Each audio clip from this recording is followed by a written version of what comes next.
So today we'll be turning this picture frame into this clip picture frame. So let's get to crafting. To start, remove the back.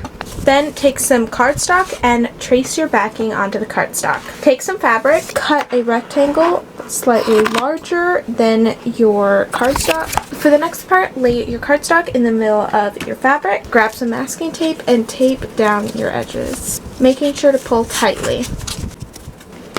Then I trimmed the edges of the two shorter sides, making a slight angle on the edges. And then I took some clear tape to secure the masking tape better. And now that you have the base, take two clips, figure out where you want them on your back. Grab some tacky glue and glue your clips down. Then let your clips dry. Once your clips are dry, insert the backing into your frame again, and then add the back.